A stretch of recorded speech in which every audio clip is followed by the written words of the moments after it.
White Walker-perpetuated offenses are considered especially heinous. In Westeros, 4 dedicated friends investigate and discuss these vicious episodes as members of an elite squad known as A Podcast Has No Name. All right, y'all. Let's get to getting. Let's get to getting. All right, so this is the, let's introduce ourselves and tell the people who we are. This is Ambush. This is Curly Castro. Every time. Morg. Yeah, every time. Why? Explain that. And we are. Explain. No, wait a second. Because you like to give the impression that it's other people playing around so the timing's never right. And I said this like 2 episodes ago. You want this theatric pause. And that's why we never get it. That's why we never get it. No. Because you want this. You want to clear the air. You want everyone else on stage. The truth is, lighting the switch, and then you introduce yourself. The truth is, some part of me thinks that Morg name comes before mine. So, like I told y'all from when we started it, ever since I knew when I made it alphabetical, somebody would keep messing up. That somebody is moi. And so every time it's my turn, I always kind of forget. And then my brain You're waiting for me to go first. With a C. And I'm like, your name starts with a C. You are next. And then I say my name. That is the honest to God truth. This internal dialogue you have is pretty incredible. Your name starts with a C. Your name starts with a C. You're next. The worst part is it's the same order each time. So all I do is wait for Afro to finish talking, and then I know it's my turn. I don't have to recalculate what comes next. While we're starting, I keep C D E F G H I J K L M N O P Q R S T U V W X Y Z. Okay. Curly Castro. That's definitely does. I'm gonna always be last. So let's just. In real names or rapper names or DJ names, I am always last. In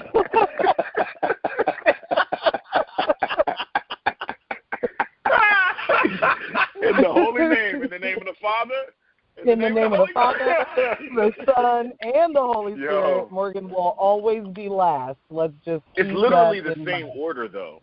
It's literally the same order for all our government names. I forget where I'm going. Oh, shit, it is the exact same order. No, Castro, for our government names, it's the exact same order. It is. Yeah. Jamaica, Coyote, Kente. It is Morgan. It is exactly the same. Oh, Jesus Christ. You know, my favorite part about all of it is that you are the one with the words. Like, that is my favorite part of it all. In real life, you write songs. It's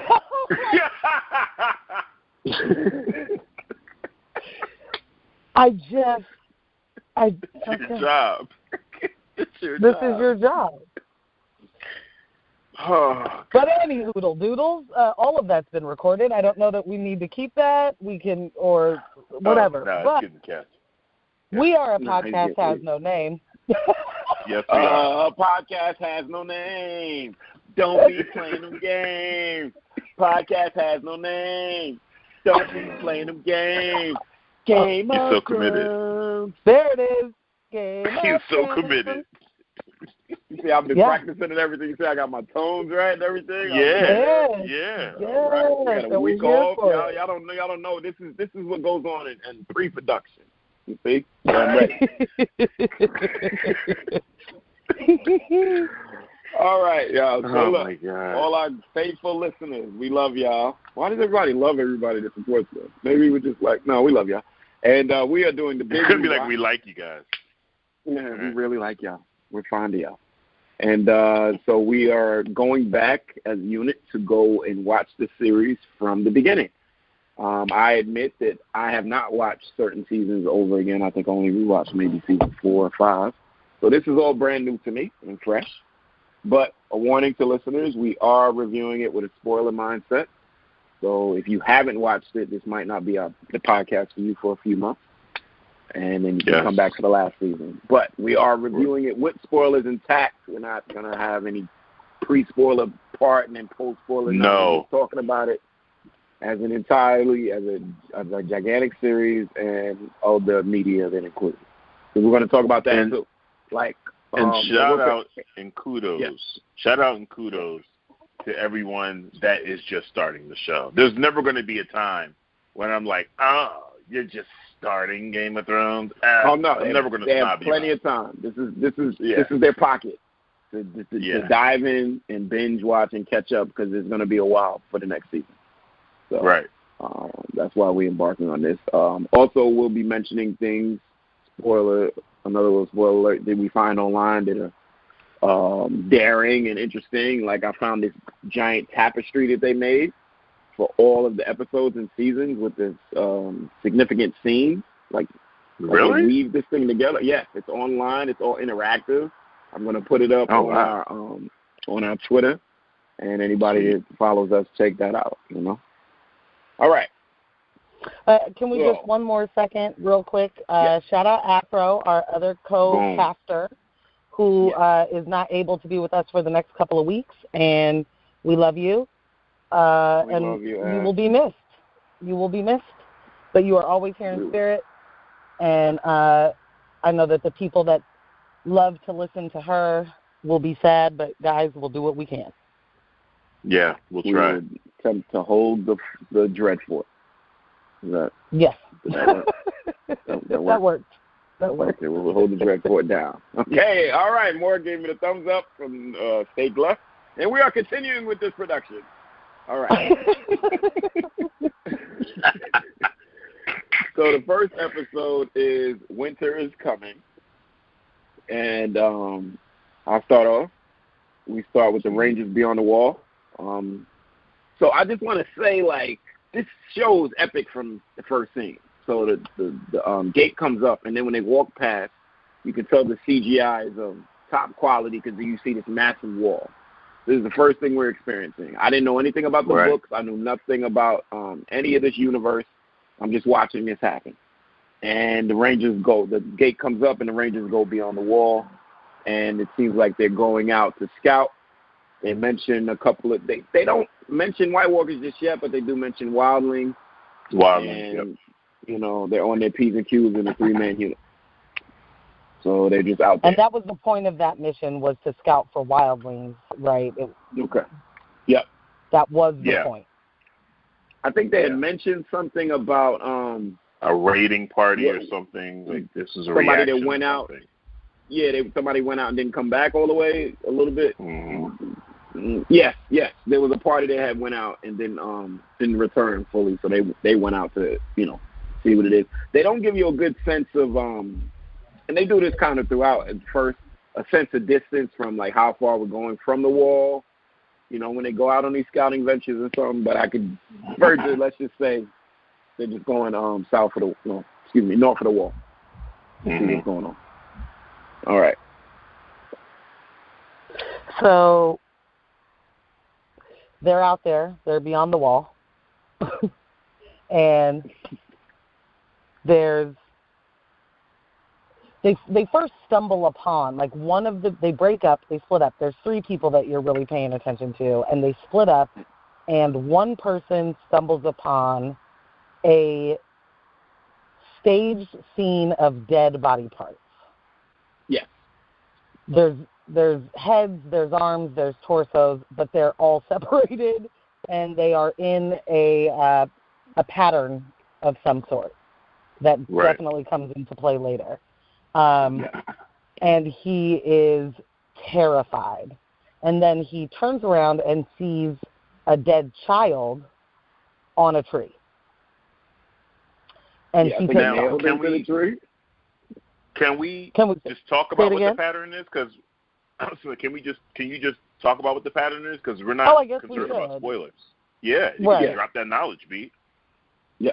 Okay, so this is the very first time that we see anything that we find out later is from the Children of the Forest, from the White Walkers. It is ritualistic for the very first people or I guess I don't know if they're called people. Yeah. Anyway, creatures. the children of the forest. The young bulls. The young bulls. The young bulls of the forest. The young bulls of the forest. The young bulls of the forest. Look, see, we Oh, were so God. serious for like 5 minutes. We were talking I know. facts, we were making a scene. And here it goes. You know. All downhill Young hill bulls. from here, folks. Take this dragon glass, dickhead.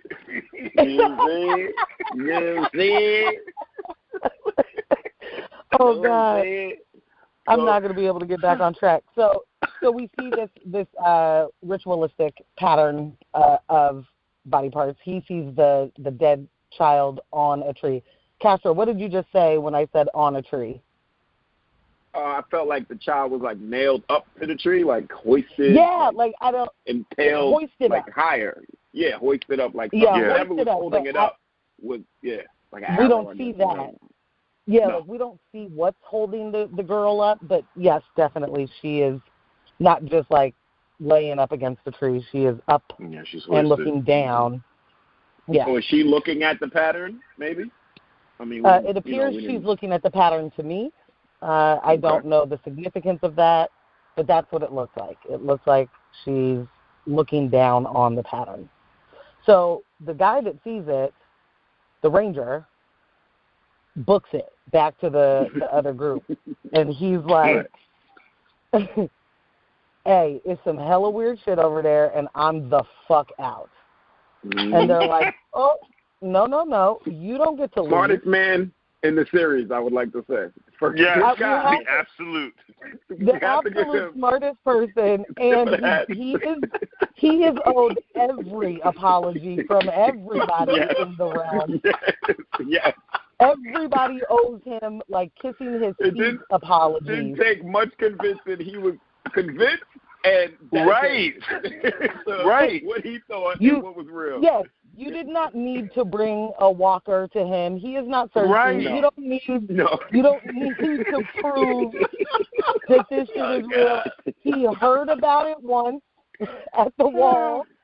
Right. He went out there looking for a wildling and found some completely other shit and was like, nope, never again. I'm the fuck out. The only thing we was the first black guy in this whole horror movie. He is the black guy. God damn He it. is the black guy. Because not only is he right, but he dies. So- Right. So, Check both of those boxes. check the boxes. Got it. Oh, God. So he runs back. He tells terrible. them, guys, we got to go. And they're like, no, we are men. And we are men on a mission. Yeah, they did say that type of shit. I mean, it's a good. He even said, like, if they killed the children. They killed the children. Good thing we're men. It's like, oh, okay. Right. Wrong time. Good thing we're not children. That is the quote. No, Yeah. wait a minute, sir. And the other I folks feel are like you didn't. ooh, burn. Like, no, Right, like, guys. I feel like you didn't Isn't it the understand. same? But isn't it the same hold on. logic throughout the realm where, like, the child that survived the grayscale seasons down proves that the man can't? Didn't they say that? Point. Didn't they say them? They said, "Oh, Yeah. he can't do it. He's an adult." Where Shireen was a child. This is the same. Yes. I don't even know what they're talking about. This is Yeah. fucking Mason, yo. I can't wait to yeah, get back all into of digging it into is so Excel's right. ass. I'm digging into Excel's ass first thing. Okay, First back on track. Back on track. Sorry. First thing. Because I just want to finish that one thought about how silly it is that they're like, I mean, he says it's a good thing we're not children, and immediately I'm like, I feel like you didn't understand the significance of that statement. He didn't say they killed the children. He said they even killed the children, which means the adults are dead. That means the men have died. Hands in the air. No, like the men are dead, sir. So no, it's not a good thing you're not children, dummy. You misheard. You definitely misheard my grammar, sir. My grammar clearly stated they even killed the children. even killed Not the that. child. That is a Hey, it looked like some kids got ice Right. right here, But I don't see no completely different adults. stories. A bunch of dead young bulls over there. No, that's not The it. children of the young Everybody bulls, knows. like the children of the young bulls.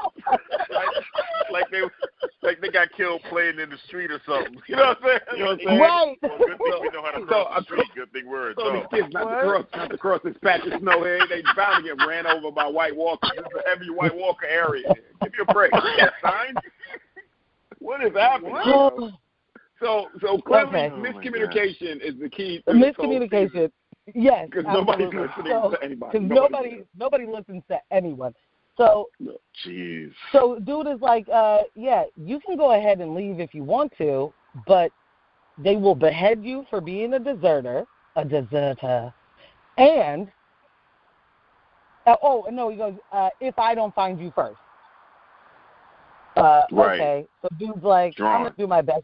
Right. I'm going to do my best to stick around for as long as I can, then. I really feel like he made no commitment at that moment. It was just like, oh, okay. Yeah.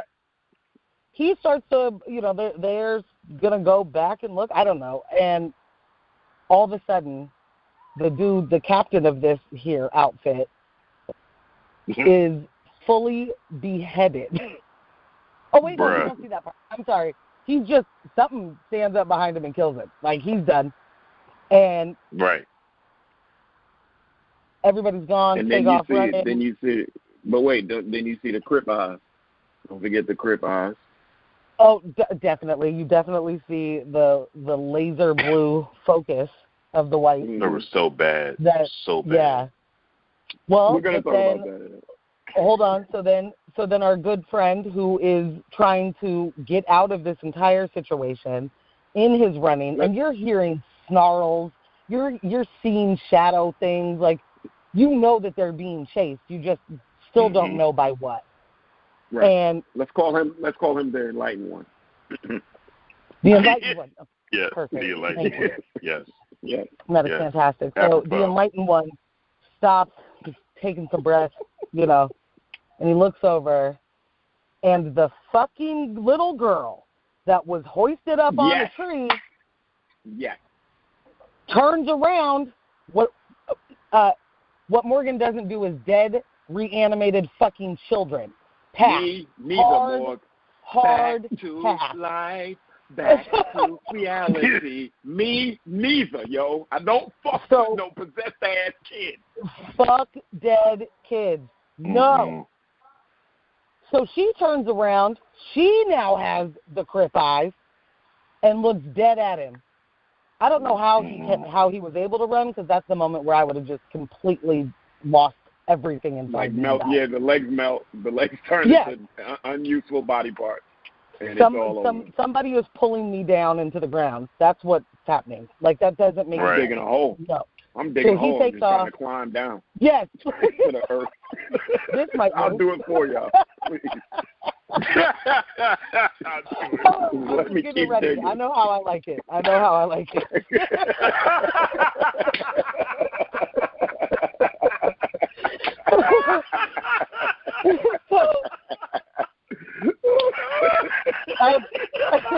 apologize for making this so long. I'm sorry. I know. That's how we do it. I know how I like my death. I know how I like it. Give me a couple of them. You got a couple of them flat rocks? Give me a couple of them. No, not that one. The one by your foot. Give me that one. Yeah, I know how I like it. Wow, I like it. 6 feet down. You know, I like mine a little wide, a little 4 feet. You know what I'm saying? I can't. Yeah, you know what I do? Y'all normally dig 6. What I do, I go down 4 and kick the rest. You pack it down. You pack it down. You do it right. Pack it down. You know what I'm pack saying? it down. Oh my goodness. It's better. It's better for me. Dead ass. Okay, so he and the other one alive person. I don't know his name. There's only 2 of them now. The unenlightened one and the enlightened one. They meet at the same spot, and all of a sudden, or not that, yeah, they're a few feet away. All of a sudden, a white, and yes, ambush, they were terrible then, but a white, this is a white walker. A white walker stands up. Yeah, this was a walker. A walker rises behind the unenlightened one and fully decapitates him, slices his head clean the fuck off, holds it in his hand, looks at the enlightened one, and tosses it directly at his feet. Says, take that. And he says, run, tell that. Take that. Go tell your little friend. Slow fade. Slow fade. Go tell all your little friends. Yo! It went right to him. Now, go tell your friends, because this is happening. The walker looked awful. But awful. God awful. It was like this black thing in rags. It had the ice sword, though. He did have an ice sword.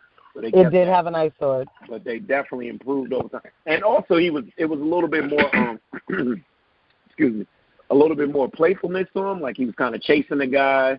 Yeah. They were running parallel to him, not necessarily cutting him off, tossing the head at him.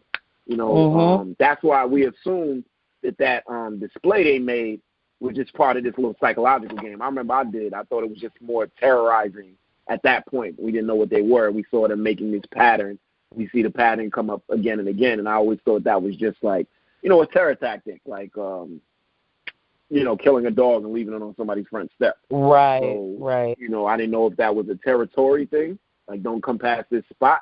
We're marking it, especially back then. All the brand new thoughts I had when I was first watching the show so many years ago. It is some years ago, so we're not even tagging ourselves as old. Especially now, knowing, one, how easy it is that the White Walkers can kill anyone. And then understanding that they do have motivations and tactics and strategies. It was clear. You let this dude go because you wanted him to send a message. What that message was? Is y'all back? We back? Like, we back. Like,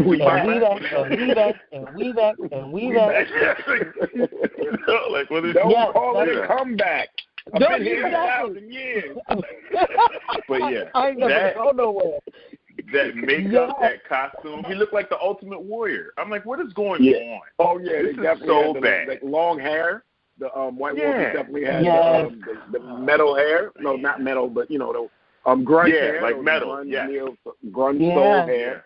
Like just like below the ear, but wet.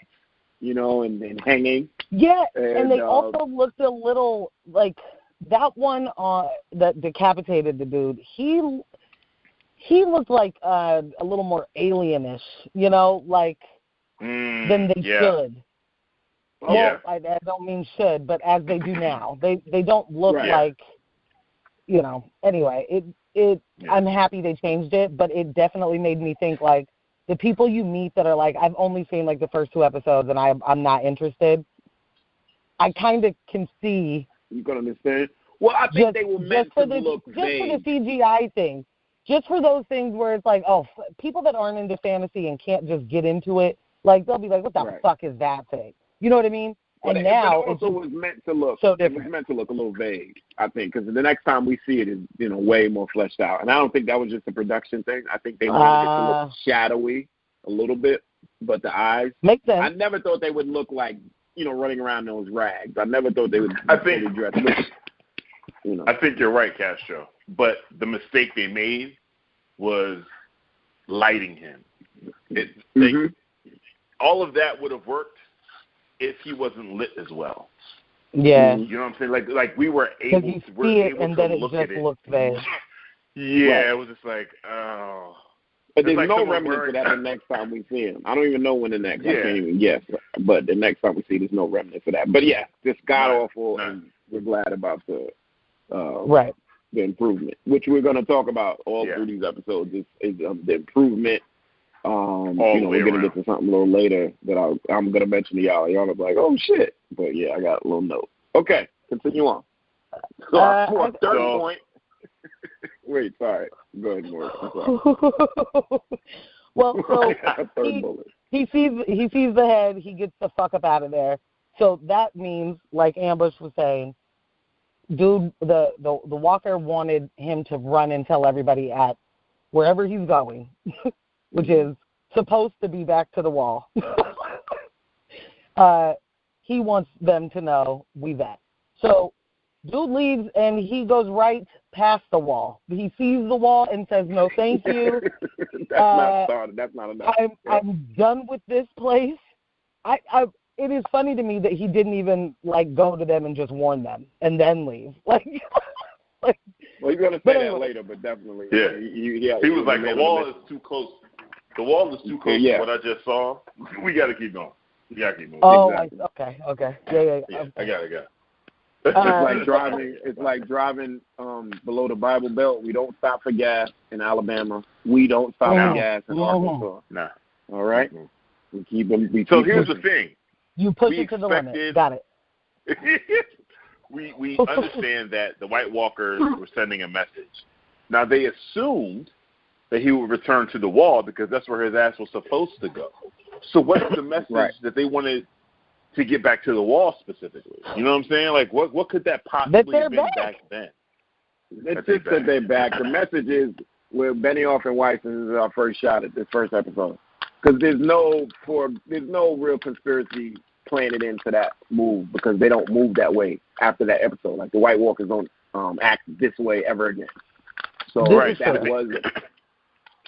was a plan. Maybe that was This was them communicating with men other than Craster that we're still out here. But I'm glad you brought that up because they already had the relationship with Craster at this point. But that could have been the thing right there. We don't know if that was one of the walkers out there scouting for Craster or coming to get the Craster, and they came out there. Sure. Also, they killed the raiding party. You know, that thing was a regular thing. And remember, he was pumping out babies. We don't know how often that was. Twice a month, 3 times a month. How many women? How many of his daughters he had pregnant at the same time? So. I mean, it was probably a factory of them then. So all I'm saying is they probably were just interrupting that. If we just simplify the whole thing, let's just say they interrupted that, just like that raiding party interrupted it as well.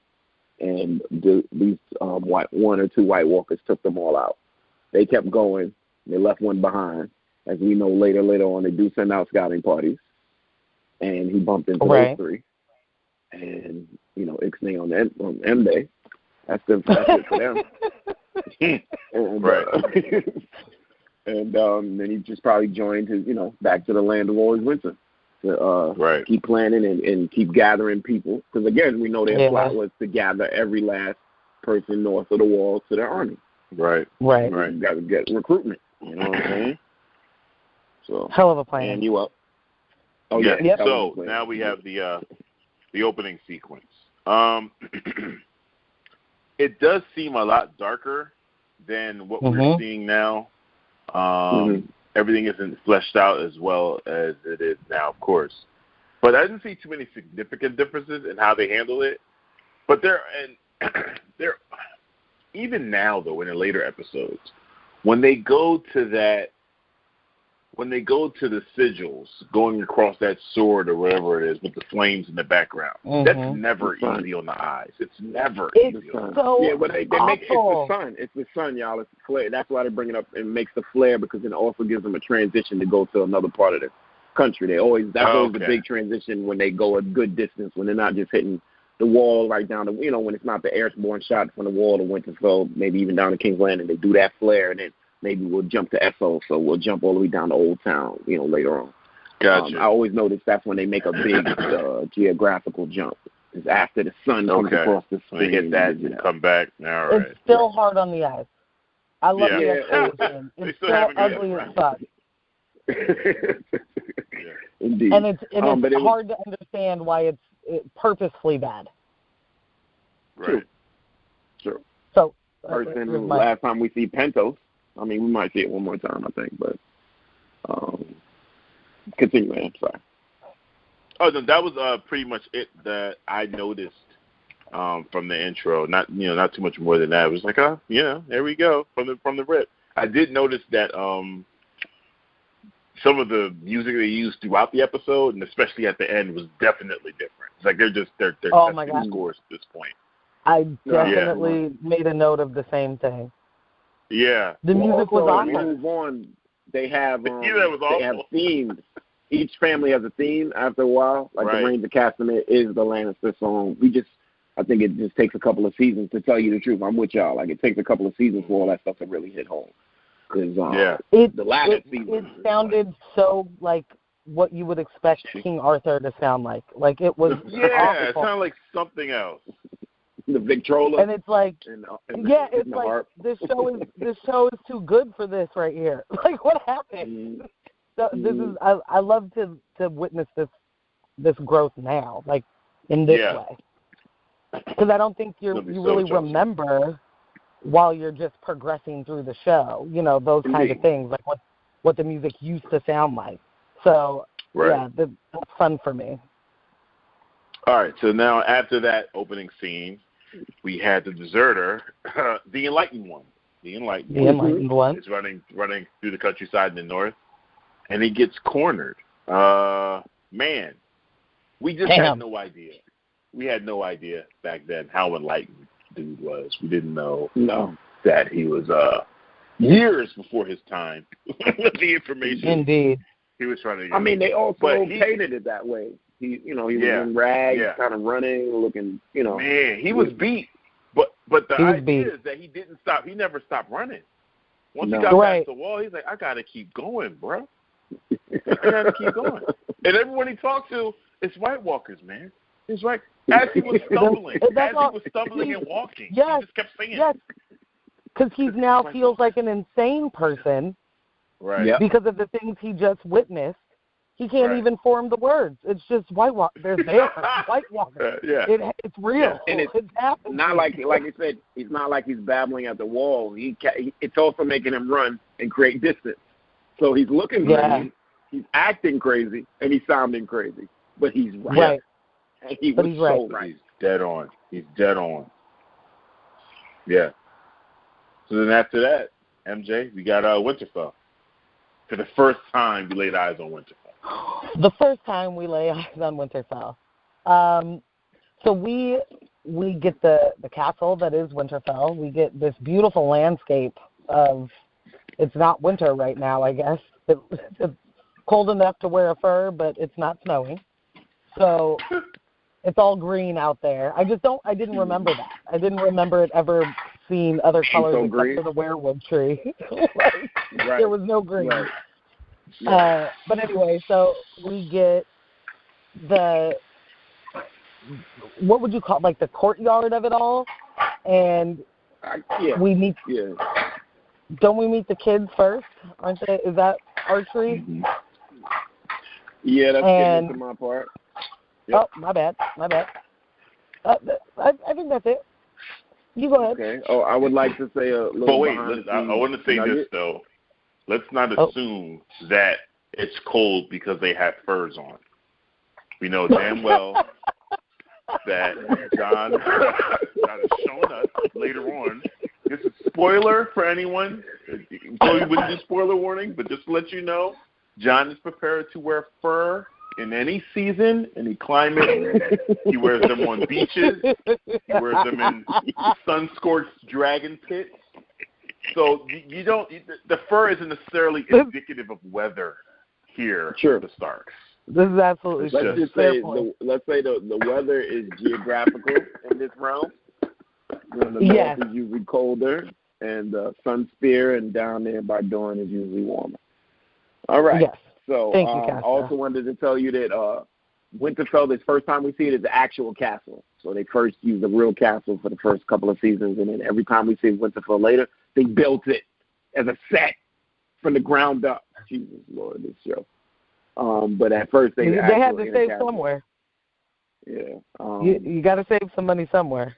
I don't know where. When they get up to $10 million an episode, they had to get their budget approved, B. So, they had to make it through sometimes they got to stop using a live place and build a set. No, I was saying they had to make it through the pilot. They had to make it through the pilot, man. They had to get the budget approved. I'm just saying it's impressive that they were able to do it. Because another thing I want to say to our listeners is this show is gorgeous from shot one. Like, you don't get too much time to appreciate it. We're so focused on the characters, but when they ride across a glade, or as we're about to see, the long expanse, when you're looking out from Winterfell out, and as Morgan earlier pointed out, all the green that we just don't remember. This is just a gorgeous, very well shot, excellent show. But let's continue. So next up, we have the Stark children. We have Arya and Sansa knitting. Arya is not enjoying it. Her pattern looks like trash. She's just kind of just poking this thing. Trash. I looked at the thing again and said, yo, what is she doing? Like, zigzag, whatever. She Straight don't care. Polka dots. Her mind is elsewhere. And and Rob, John, and Bran are outside practicing archery, trying to get Bran to be steady. To see all of them this young and pale is very different for me. They are so pale, okay? They are so pale. Like, these boys are Casper. Yes. And so they're out there practicing the archery. Like we said, Arya was distracted. Bran is studying. He's getting encouragement from his brothers. And then from the distance, further, I would always like to note that she was further back than him. An arrow comes flying and hits the target. And it's Arya, the wonder-kind man-child woman girl.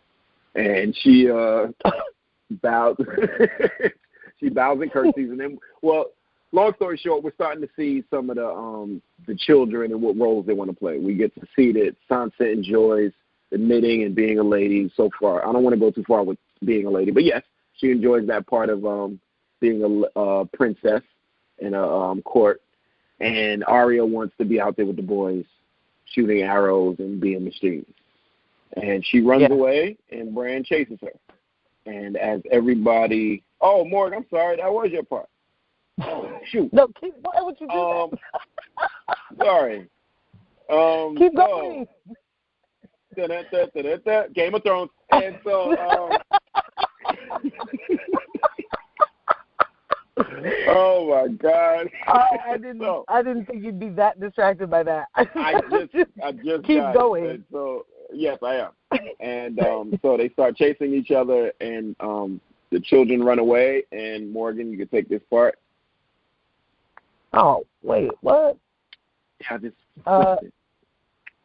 no, I can't pick up like that. I've never ran relay. Fine, they all run away, and John is left there tending to the arrows. He looks up and at the overpass because Caitlin and Eddard were watching their children practice, and even gave some words of encouragement. He walks off, and it's just Kat staring at John from above.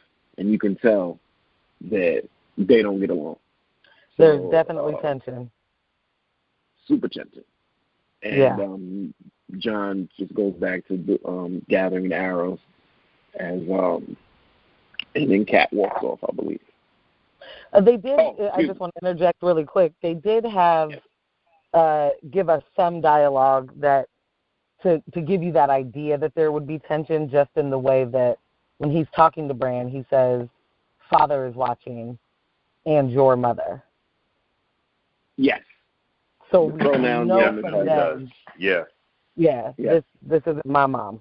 So. Yes. So we do get that. All those observant. That is true.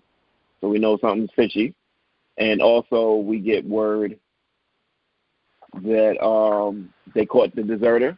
Somebody comes and tells Eddard they caught the deserter. Yep. And he has to go. And he tells them to bring Bran this time. And Catelyn is worried that Bran is too young to see this. So we don't know what's exactly about to happen to the deserter, but we get a good idea because he did tell them earlier he would get executed. And this is a moment where Eddard is bringing his son to learn the ways of rule and how you go about dealing with your people. And it's great because they're using John educating Bran as a way to tell us, the viewers, how all of this works. Yep. You know, so it was just like, oh, yeah, okay. All right, so this is your response. Okay, all right, I get it. So then next, they're dragging my man across the plains here, and he's still mumbling about White Walkers. He's still mumbling about White Walkers. I don't know. Why and let him know. Listen, man, you're a deserter. You know what has to happen. And he's like, just tell my family. You know what I'm saying? Let them know I love them. Put my records up. I got some scratch ticket on the top shelf. Make sure somebody gets them too. Because White Walkers. And it's John again with Bran, making sure he pays attention. Don't look away. Father will notice. And Ed swings that sword like it ain't nothing, B. It's like a second of pause just to gain his position. And then wham, drops it. Oof. Clean off. Clean. Ooh. And let's just make note that Theon is over there holding the sheath of the sword, and he's walking the sword out of the case thing. Like, right. This is no small sword. This is like a big-ass honking sword that he just, whipped around and clean off. It's like, is this the sword specifically for beheadings? Because you can't normally fight with this. You can't. No. I refuse to believe it. I think it's ridiculous. Yeah, it was humongous. Yeah.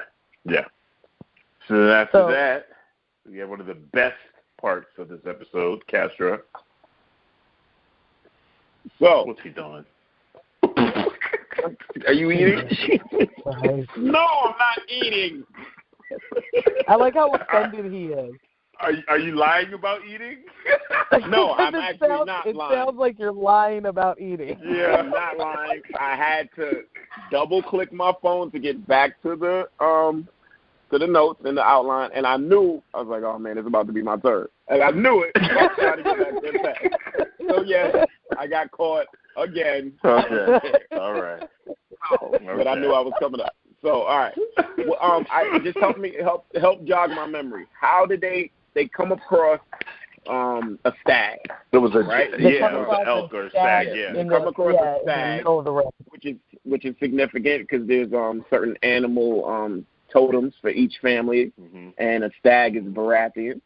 So it's a big stag, and they come across that. Now, why were they walking that way? They were just coming back from the execution, right? Yeah, they were just coming back, and Theon he suggested it might have been a mountain lion. Right, which just sounded ridiculous. So you already know Theon is ridiculous. You know. Well, Theon is from the Iron Islands, so it's like you don't know. You don't know. We do already know he's a dickhead. That is for sure. We know. All right, so can we all agree, the three of us, and I can say we can phantomly vote for more for Af, that Theon is the fuckboy from day one. Correct? From the very moment that he opens his fucking mouth. From the jump. From the jump. Fuck out of here, man. So they discover these guys. So they go further down to this discovery, and they find what killed the stag, the giant stag, was a direwolf. This creature is bigger than any wolf we could see from right then. And they pulled, I think, one of the stag's horns out of the direwolf, so they came to one violent clash and killed each other. Yeah. And as they're investigating the scene, they notice there's direwolf pups. And there's a discussion about just killing them because they won't survive without their mother. Theon, the fuckboy, is way eager. He jumps up. You want me to kill him, sire? And pulls the sword.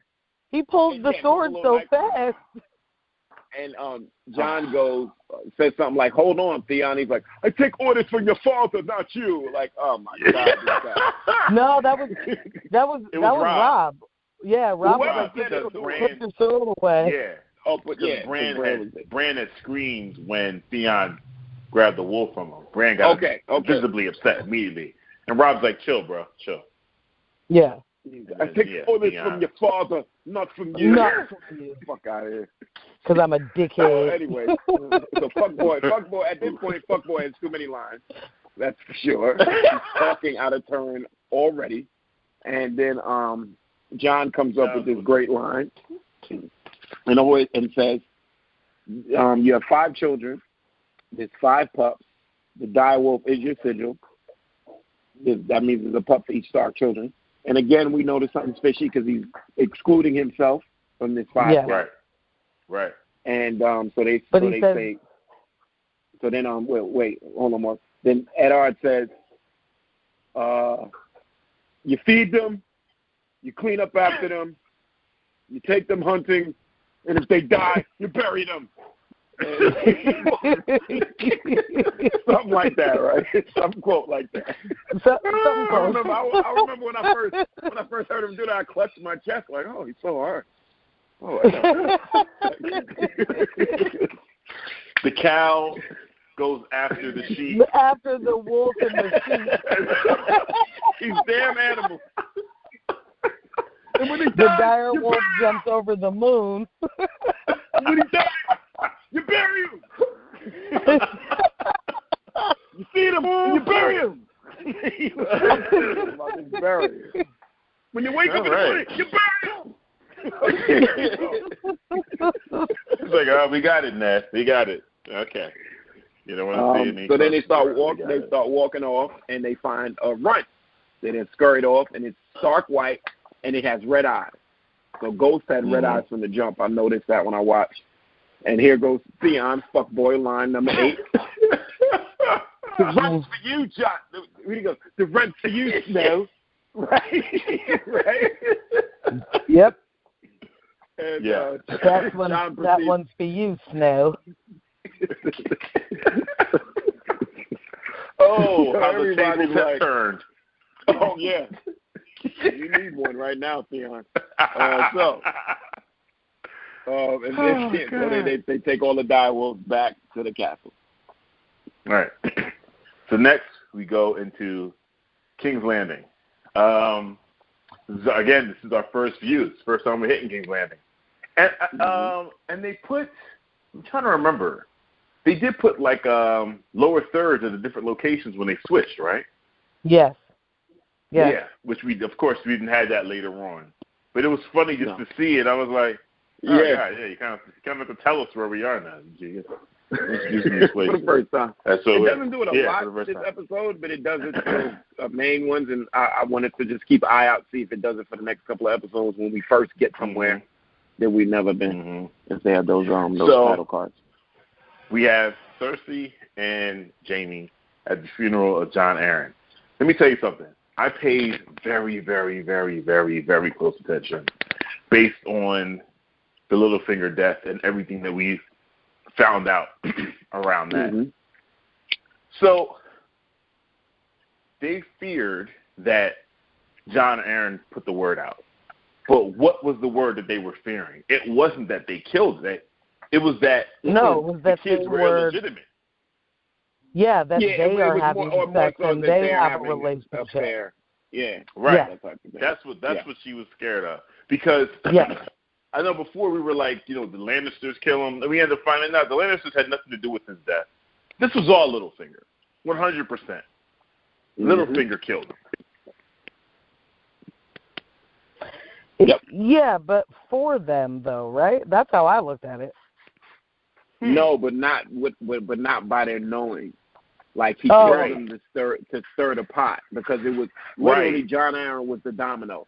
You kill Jon Arryn, that Robert's gonna go run down and try to ask Ned to come be his hand. You bring him back up, one after the other after the other. So because remember, in doing so, he actually framed the Lannisters. He actually framed the Lannisters. With Jon that was part of it too, because he made Lysa write the note, and he made Lysa poison Jon Arryn in the first place. So both of those strikes to set all of this in motion and pit these families against each other. Because when Robert gets there, he says they hadn't seen each other in 9 years, and also that's since the Greyjoy Rebellion. But I think Robert was in power for like a good 15 or so years when. I'm just not sure of the years, but that was another, you know what I'm saying? So all this has been cool for a minute. And Littlefinger, I guess, just bided his time and just came up with this aha moment. Because that's what this seems like a ding. Yeah. Oh, what if I do this? To step his game up, because at this point he is master of coin there already, right? Yeah. That's his actual point. And Lysa was living there at the Capitol when all this went down. She was Right. staying there. Why was she staying there? Does anybody know any? Because John specific Aaron reason? was there. John Aaron was there. Yeah. Okay. They were married. Yeah. Okay. She was there with her husband. Thank you. Yeah. Right. Okay. Mm-hmm. Okay. All right. All right. So we have that was, Jamie and Cersei, the Wonder Twins, and they have delightful conversations.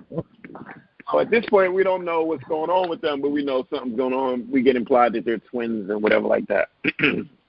And they start having this delightful conversation where I first noticed, and I can't quote it right now. I don't remember exactly what they're saying, but I remember the gist because I did watch it a couple of times. That I just noticed that they're showing the priestess walking around with the incense, and Jamie and Cersei are not taking it seriously at all. Like, they're not affected. They're just kind of joking. Jamie even has the line where Robert fucks his boars and kills his whores. Oh, and kills the whores, yeah. It's like, or is it the other way around? And they're very joking about the situation. They do talk about, like Am brought up first, they do talk about what secrets did, like, John Aaron take with him to the grave. Did he tell anybody about us specifically? I think the whole macro idea, Am, is telling them about the illegitimacy of the kids and stuff like that. But I think the first thing is just because, remember, we find out later that John Aaron found out right around that time, I guess. Right. So Littlefinger did them a favor. Period. Yeah. Like, did them a favor. So it was in service of the Lannisters, but not for them to get the big win, but to keep them in the game. Because this would have took. Because they were the only ones with the clear motivation. From the outside looking in, they were the only ones with the clear motivation to kill him. Right. But this would have took them out the game. If this thing came out the way it would, Robert would have cut Cersei's head off. He would have tried to destroy the Lannisters on some. Because that's humiliation.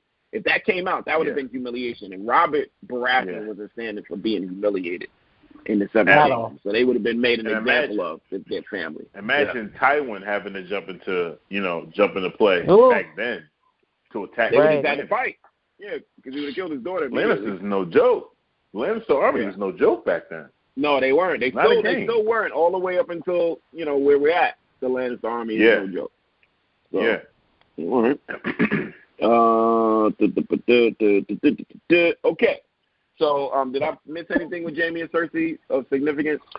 Like I said, no, nothing I could think of. I mean, it was strange to see her laugh, like when Jamie cracked a joke, and I was just like, oh my god, like, you're a to do that here. Wow, exactly. You used to laugh, and it wasn't when you were killing someone. It was, it wasn't your personal joke, your inside joke. This person's gonna bleed out. It wasn't one of those. Now we have a shadow monster wearing a Cersei skin, getting chased by White. Again, one of our classic lines on our podcast was I said, and that thing came out that box looking for the most evil thing there, and it was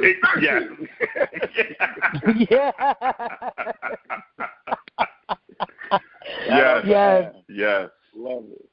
Love it. Okay. So next we move on to the Godswood. So again, we're just getting a survey of the families we're dealing with so far and their traditions.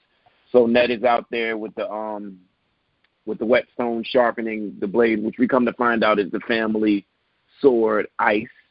And that's why it's so big. It's a Valerian skill, and he's out there shining it. Catelyn walks out to him and always says, no matter how much, I still feel like a foreigner when I walk out there. So we get understanding of maybe split traditions, maybe a difference in religions. We get a little hint of that. We know this is a sacred area. The scene paints it that way. It's very serene, even all the way throughout the series. That spot has always been very significant. And a raven arrives with news of John Aaron's death for Ned and Catelyn, and this is Catelyn walking out to tell Ned that John Aaron has died.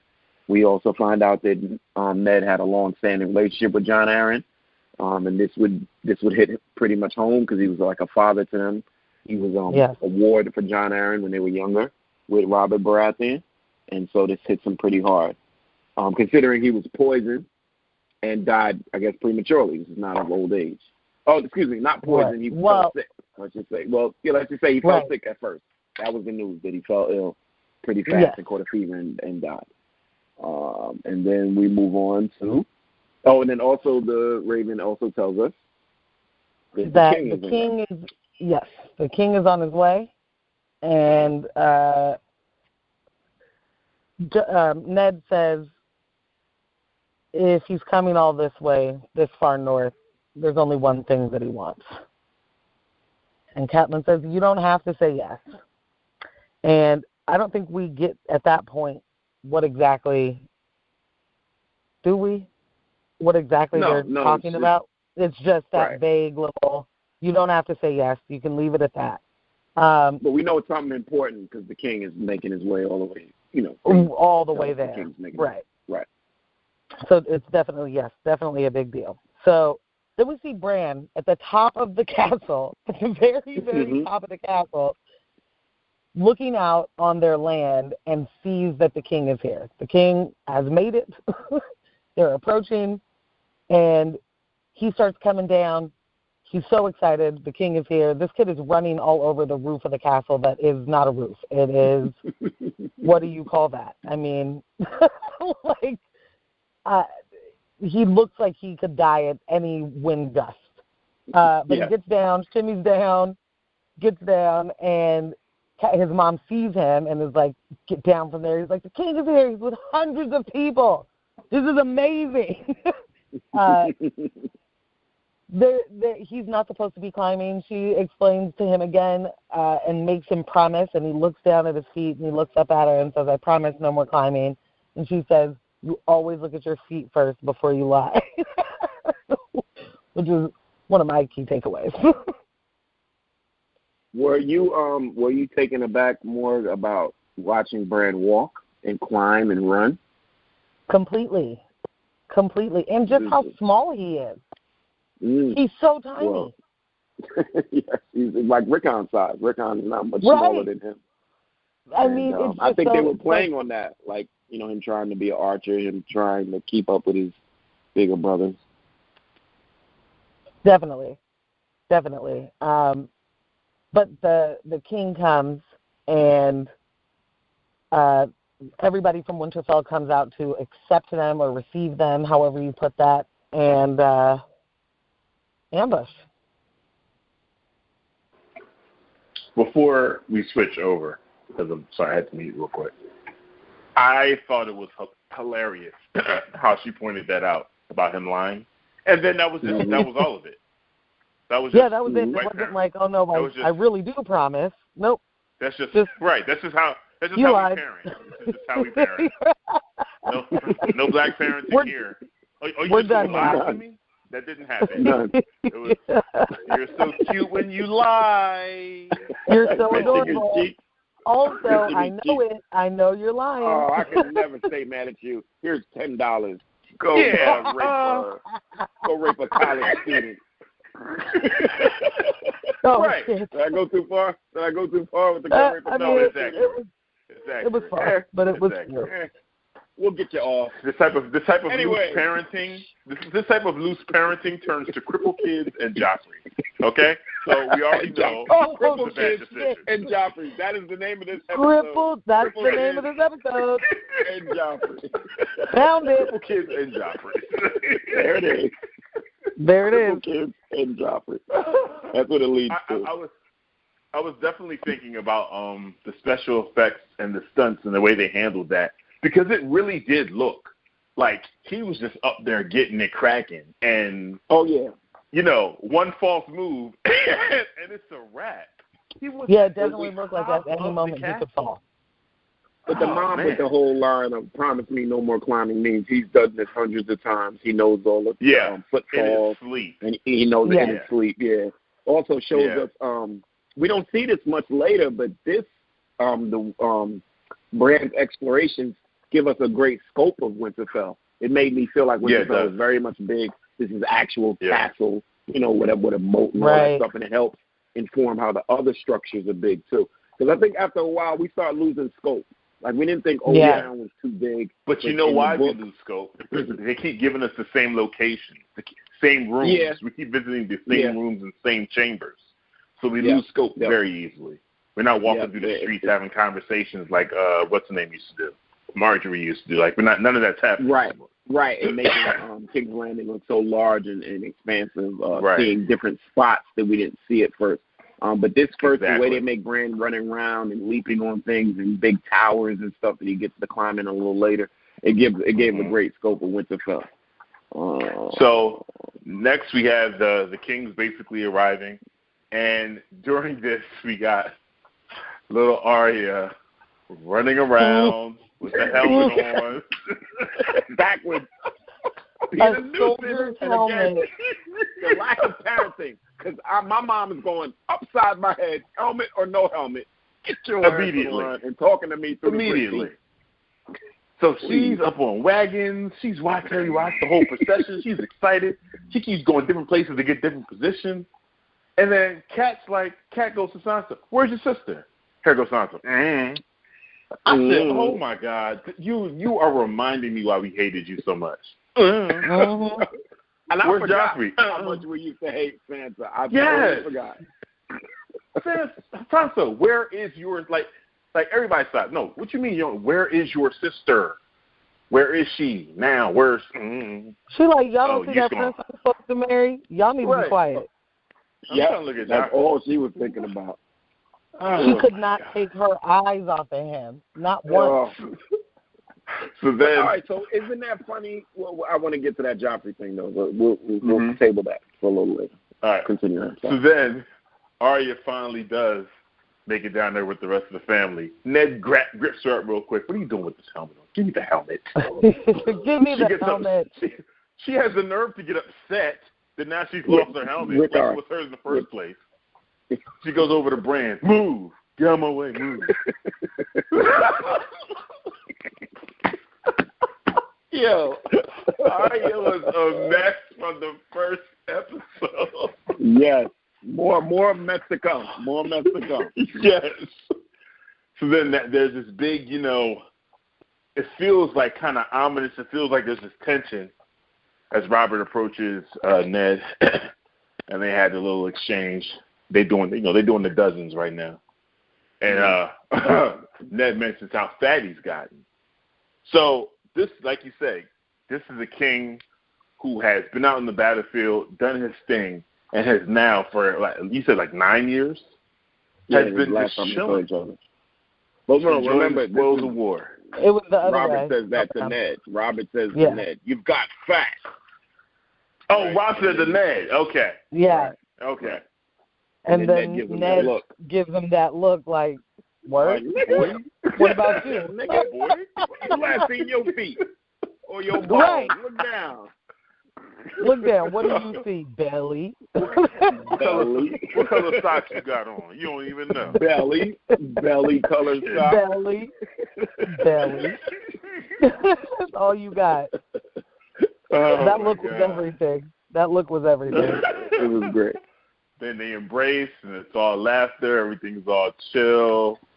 It was excellent. We got. Go ahead, MJ.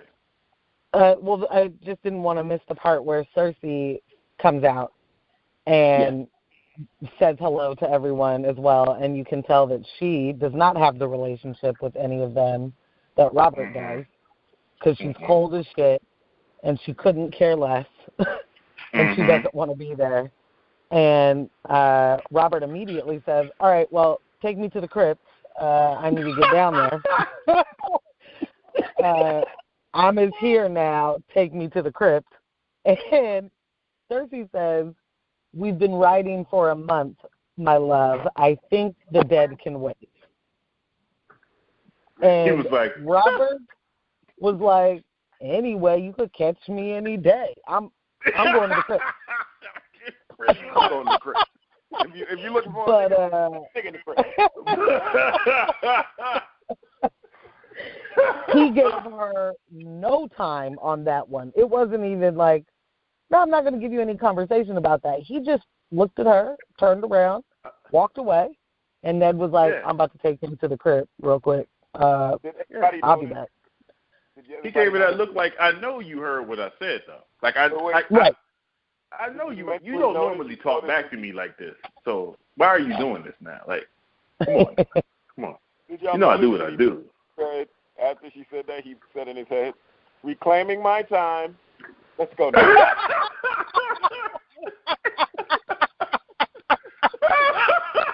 I don't know what she's talking about. She definitely took it. Reclaiming my time. Reclaiming my time. Let's go now. It's not her turn. It's not her turn. No. Yo.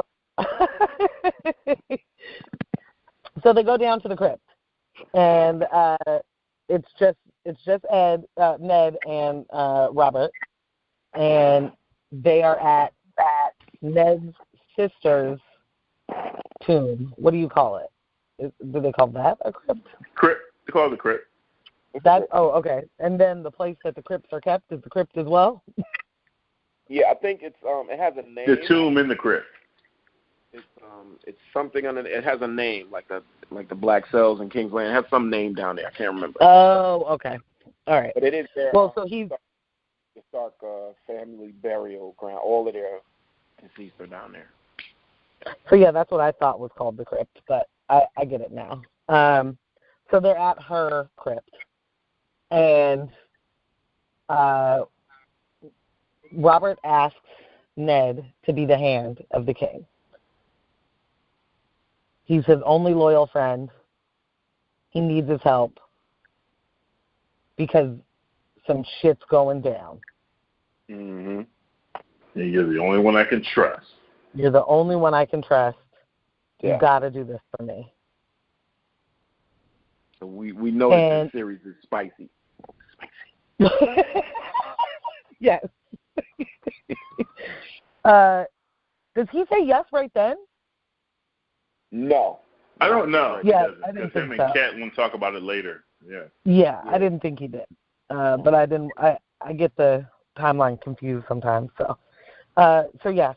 So we move on from there. Castro. All right. So then we get this part where Jamie takes off his helm and kind of shakes his blonde hair, and and you get to I think you hear Arya say, "That's Jamie, the Queen's twin brother. He's head of the, not head, but he's part of the King's Guard." And Arya says, "Will you please shut up?" To Arya. Sansa. Sansa says that to Arya. And so you know that's the relationship. Would you please shut up? And he walks over to his sister, and I guess Cersei kind of heard people snickering, like, "Where is our brother? Go find the little monster," or whatever she calls him. And, so he heads out. Where is Tyrion? And so we find out about Tyrion, one of his big character arcs. He is in a brothel with a whore. Right? I also want everybody to notice that, again, they're trying out things. Like they tried out the White Walker. It failed. And also, did you notice how blonde Tyrion was when he first started? Really started to blonde, and we understand later on, we're going to talk about it, that hair color comes into play big time. Big time. And so I think at first also that facial hair. That Mr. facial hair. Trash. Yeah. Trash. Yeah. It's tragic. It's tragic. The way John's facial hair, I mean, they're younger, so they have more explanation. They're teenagers. They grow into, young. Oh, wait. We forgot a part. When the boys, the sons, were all getting shaved and cleaned up, and they were teasing John. That was hilarious. Yeah, it was. That was hilarious. A woman there that he loves more than he loves his hair. So, and also I love the big burly groomsman that grooms your hair and smacks your face. Yeah, right up really strongly while he's shaving you with a sharpened blade. I actually love that part. He's like grabbing his chin and they're just laughing at him. Do him up. I don't remember what the guy's name is. I thought they were going to smack him upside his head. He cut his hair with, like, garden shears. Like, what the hell were those? And just grabbed it and started cutting whatever was in his hand. Like, that was the worst haircut I've ever seen given. That shit was wild. Oh, man. So back to Tyrion in the brothel. Yes, in the whorehouse. Sorry. So Jamie goes looking for his brother. He knows exactly where to go. He finds the brothel with we come to find out this is a whore named Roz, and they play a little cat and mouse, like, you don't know who I am, but then of course she knows who he is, and he says, we've been prepared for you. So Jamie busts in, and Tyrion says he has a lot of business to take care of here, so he's taking his time getting to court to introduce himself and be received. And Jamie says, we don't really have time for that, so he thrusts like 4 or 5 girls on him so he could do it all at once and get back up to being proper and respectful when one house meets another, and join the, I guess, the celebration to come, because they're gonna have a celebration. So they're trying to get him, in shape by, getting them some good old good power you, and then they'll be right as rain.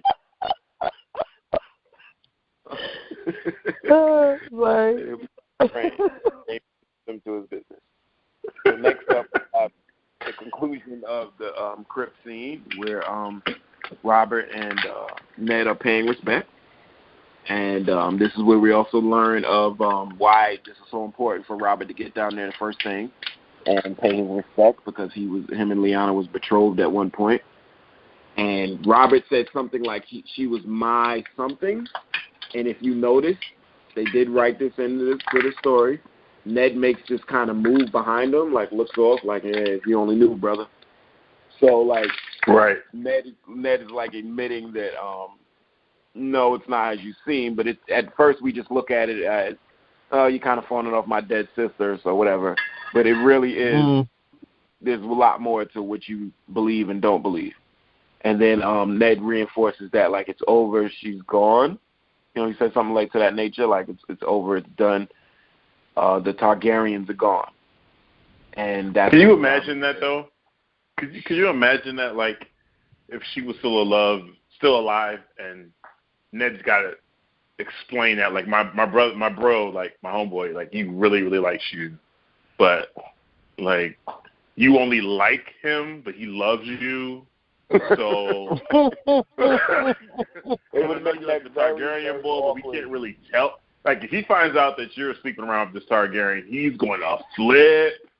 Like, it's going to be a total bro war. This can't happen. Like, and then they had Jon there. Jon is a living representation. If Robert were to find that out this early in the game, he would have laid waste to Winterfell to kill Jon. Yes. Most definitely. Oh, man. Like, all of that. Ned has never had it easy. Everybody predicts that. Like, that's why she kept it a secret from him. Everybody that kept things from Robert, he would have been not just a hothead, but he would have been exact. He would have cut Cersei's head off. He would have cut Lyanna's head off. You know what I'm saying? When if these things came to pass, it was a lot of. He was about that life. It was a lot of, let's keep this from the king. If he finds out somebody's head's getting chopped off, like, seriously. And then Ned says, the Targaryens are gone, and Robert says not all of them, and leads us to Pentos, where we meet Daenerys and her shitball brother Viserys. He's a fucking gross dude from the very beginning too. Him and Theon, just total shit. Yeah. From the jump. But we learn that they are the last Targaryens, and we learn that Dany is getting ready to be married to someone, but we don't know who that someone is. We don't know what's happening with that yet. And I believe this is the moment when Viserys is super gross and makes her take her top off and touches her boobs, and we know that they're brother and sister at that point. So it's just incest all over the place. Yeah, he's all handsy, and then he's like, "Do you wanna upset the dragon?" I was like, "If you don't shut up, you don't want to wake. Do you want to wake the dragon? Do you want to wake the dragon? You sound like a punk. Just shut up. Who even says stuff like that? Shut up. creep. But Stinking it also, creep. according to what it alludes that he struck her before, and he pretty much runs this brother-sister relationship. Right. It's correct. Oh yeah, that was pretty clear. Yeah. That was definitely clear. And he's like, you've got a woman's body now. Show that off. Mhm. Don't talk to your sister like that. How about that? Morgan sounded like a straight parent. Don't talk to your sister like that. Like he was like, like he said to her, "You want to smell my feet? I probably want to smell my jockstrap." Hey, don't talk to your sister like that. Want me to turn this car around? When we turn this car around? Seriously. I will turn this car around. We will go back home. Perfect. Yeah, he's so gross. But this is also the moment he leaves, right? And she gets in the bath. Yeah, but don't forget. Yeah. Oh. Right. But the bath is scolding hot. But don't forget the line. Right. Scolding. Don't forget the line he says. When they write about my reign, this will be the moment that they stop. Like, he says something like that. Like, he does. Yeah, this is where it begins, or something like that. It begins. Yep. Yeah. God. When they write about my reign. You know he tripped over his feet on the way out of there. You know this type of person already. He is such a punk. He tries to dramatically leave. He tries to depart dramatically and bumps right into the door like a fucking numbskull. Right. Yeah. Yes. And then gets mad at the person he bumps into. Don't touch the dragon. Don't wake the dragon. Don't wake the dragon. What? Fuck you. Fitz, fuck you. You ran into me. Yo, the servant, he's the type of guy, the servants look at him and talk about them in their language like, oh, this fucking ball sack. Like, nobody respects Nobody. Nobody Everybody respects talks about him him behind his back. Everybody talks about him behind his back. So that happens, and Danny starts to get into this bath, and it's, first of all, the most amazing bath. Surface, you can't call it a tub. I don't know. It was like a hot tub. Yeah. But the water is, you can see the steam. This is not like, hot tub steam. This is like there is a fire in here somewhere. Like somehow, I'm cooking. And I'm cooking fire, in here. Yeah, and that fire isn't getting wet. It is just the hottest water there could ever be. And she hops her little happy ass in there, and her handmaiden is like, "Oh, miss, it's too hot." She walks down. You have to descend into this bathtub by stairs. Right. I mean, that's how amazing it is. And she's going stair by stair as if she's walking into a lukewarm ocean. Right. I have to admit, y'all. Yeah, I was. We're probably going to say the same thing. And I totally just dismissed this. I didn't really pay attention much to it when it happened. Oh, I definitely. I put the pieces together a little later when she was having more heat experiments, as we call them. But I remember the first time I watched this, I really didn't take much notice to it. What were you going to? So this is what I when I first watched it, I was like, she's being warned about how hot the water is. She doesn't even care. She just wants his fingers, whatever oils from his skin, off of her body. She just wants him to remove from her. Like, I'm thinking about the years of abuse. Like, this is nothing. This heat, I just need him off me. So that's how I took it. Not knowing, hello, Mother of Dragons. Mother of Dragons, B. We get no I guess I'm just that. Not, we don't even I'm definitely we get the not, Dragon connection? Did we get the Dragon connection with them yet? Other than it was too early. Dragon? Did we get anything? No. It was too early. No, just, it was too early. Just him saying that. And that was, anybody could say that. And I just want to make clear that I wasn't. Yo, you played the crap out of him. Yeah, that could have been anybody. Anybody could say anything about these damn dragons. His ass ain't special. Somebody passed in the hallway. Who's the bull? Who's the bull with the look? Anybody. Don't worry about him. That's anybody. That's that dragon. He plays girl. with dragons. He plays with dragons in the one team by himself. Fuck out of here. He ain't nobody, girl. He's anybody. He don't even got no family. He's anybody. Nobody know. Don't nobody know him. Nobody knows him. He don't buy nobody. He don't even be having money. He don't even be having money for lunch. He bring lunch from home.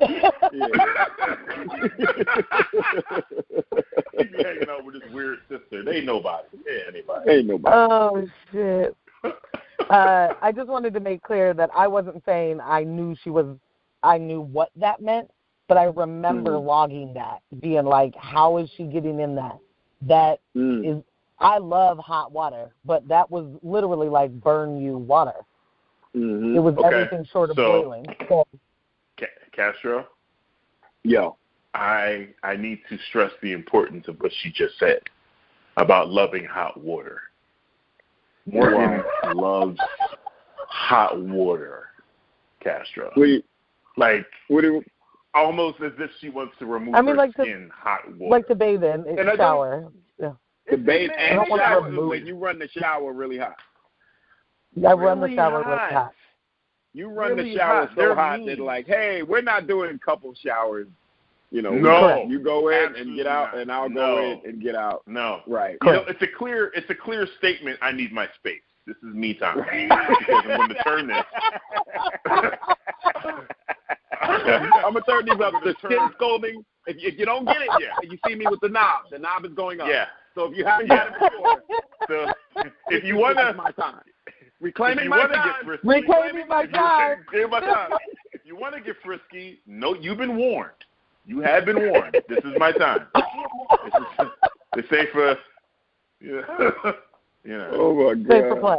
The same for play. I like it. Same for play. I like to actually watch when I'm in the shower. I'm not always playing around. Look, the shower's a dangerous.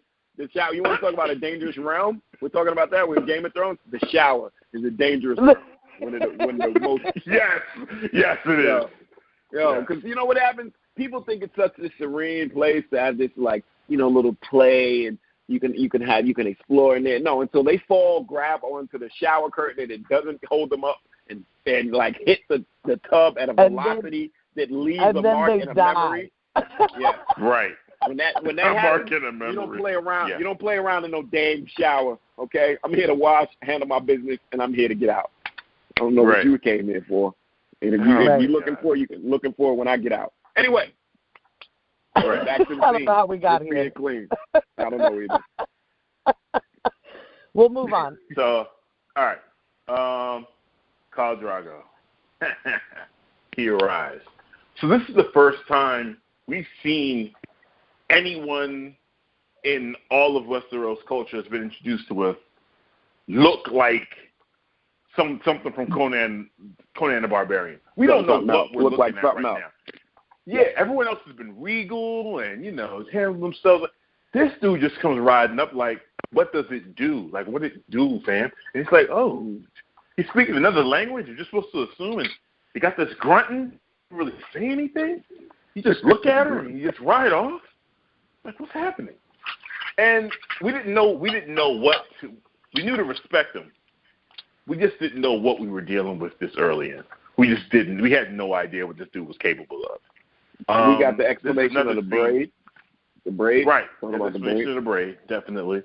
But it was funny to see how arrogant the Syrian is in all of these situations, especially when we watch how it all plays out, that he's just so bitch made. But, is that it? Where's my army? And does he like it? No. Wait a minute, because you're forgetting. So Khal Drogo. Okay, really? What are we unwrapping? That's Castro. Sorry. I don't know what he's doing. Wrapping Christmas gifts. Sorry. He's wrapping Halloween gifts or something. Best of the storm. So Khal Drogo comes up. He basically just inspects her. He looks at her. There's grunting. There's all of that. And then bounces. And I watched this scene 4 times because Viserys runs down and he's like, "Hey, wait!" Like, and he's all like super loose and like, "What happened? Where are you going?" I don't know. I thought I was getting an army. Like, what in the shit is that guy? I can't breathe. What was that? Where's my army? Where are you going? Wait, is that it? Is that all? Did he like her? What happened? Did you know oh my God. Did we win? I mean, you are such a fuckboy. Like, he had no idea what was happening, and I don't understand how he even thinks one person outside of his sister, who he's clearly beating, would follow him. You are not a leader of any stretch of the imagination, none whatsoever could you be a leader. He's a mess. I couldn't leave that out. I'm sorry. I know I jumped into your segment. That was good, because I totally forgot about that. Oh, my God.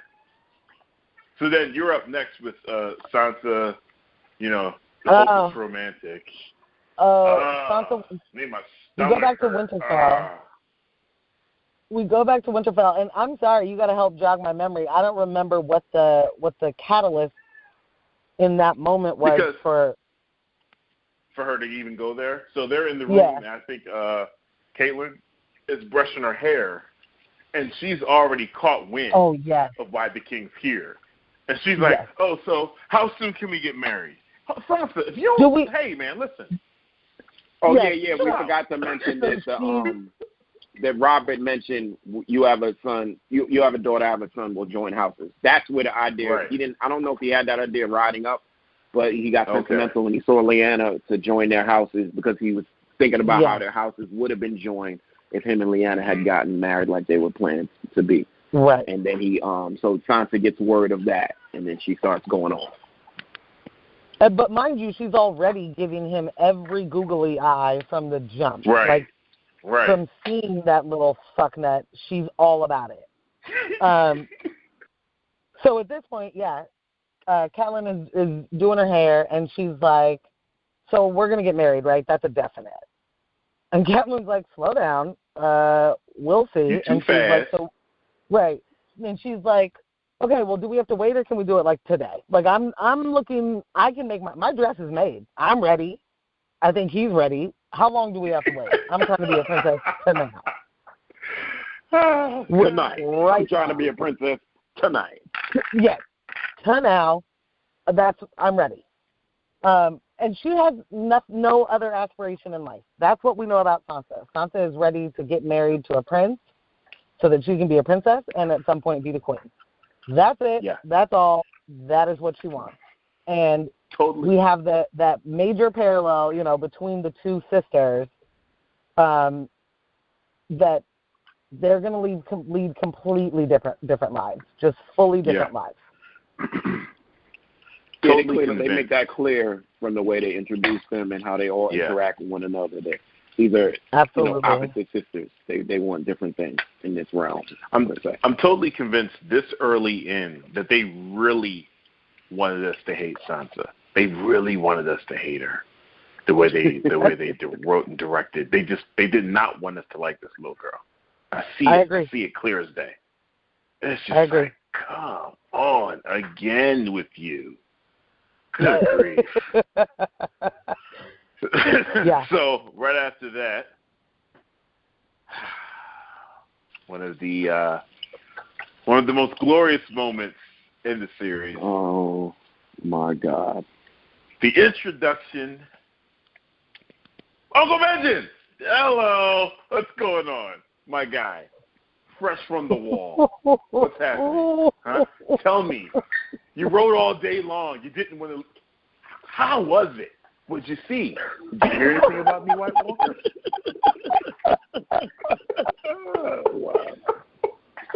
Oh, my God. Well, then you got to understand, when Benjamin comes, he brings news from the wall. We don't get to find out what's going on up there unless Uncle Benji comes there. Like, they don't have ravens at the wall. Good night. Yeah, but they're not for us. They're not for John and the kids. It's not for us. That's for the adults. Benji, what happened? You tell me. That's who you're being right now. You went out with your scouting party, and then what happened? What? No. Come on. Really? That's amazing. Oh, my God. How are we still going? Do I need more fur? Is this sufficient fur to make it at the wall? Should I put on my Should I put my summer fur underneath this one? What should I do? Sufficient fur. Am I wearing enough fur? You think, I'm getting more fur. Yeah, I think more fur. We need more fur. Always more fur. Wow. So this is happening as they're cutting back and forth between the feast and Jon outside practicing, and Tyrion approaches them later on. But the feast is hilarious because we have Kat and Cersei sitting next to each other. And Cersei's face is twisted up, rightfully so, because here it is, the king in the hall with everyone else, getting it cracking with randos. Bro, Rand, what are you? whoever You can't- and somehow. Like, the queen is right there. Right there. Bruh, no. But, I mean, we come to find out later on, this is just what he does. He's got kids all over the place for me. He All of the doesn't bastards. care. He has all the... He's got the Martin corner on bastards. Completely.